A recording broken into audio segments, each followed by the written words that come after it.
बिस्मिल्लाहिर्रहमानिर्रहीम। अस्सलामु अलैकुम वरहमतुल्लाहि वबरकातुहू। आबिद राजा चैनल की तरफ से आज मैं अपने दोस्तों को नबी अकरम सल्लल्लाहु अलैहि वआलिहि वसल्लम का एक बहुत ही प्यारा फरमान सुनाऊंगा। उससे पहले मैं अपने तमाम दोस्तों से गुजारिश करूंगा कि अगर आपने अभी तक मेरे चैनल आबिद राजा को सब्सक्राइब नहीं किया तो ज़रूर कर लें। तो शुरू करते हैं। बिस्मिल्लाहिर्रहमानिर्रहीम।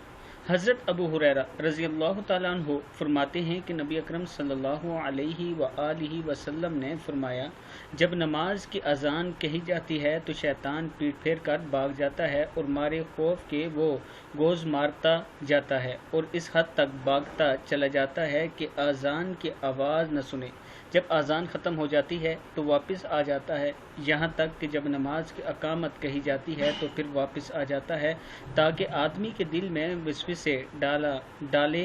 कहता है कि फ़लाँ बात कर, फ़लाँ बात याद करो, तमाम बातें याद करो जो इसको याद ना थी, याद दिलाता है, यहाँ तक कि आदमी भूल जाता है कि इसने किस कदर नमाज पढ़ी है। मैं अपने दोस्तों से गुजारिश करूँगा कि जो ही अजान हो नमाज का इरादा ज़रूर किया करें। अस्सलामु अलैकुम वरहमतुल्लाहि वबरकातुहू।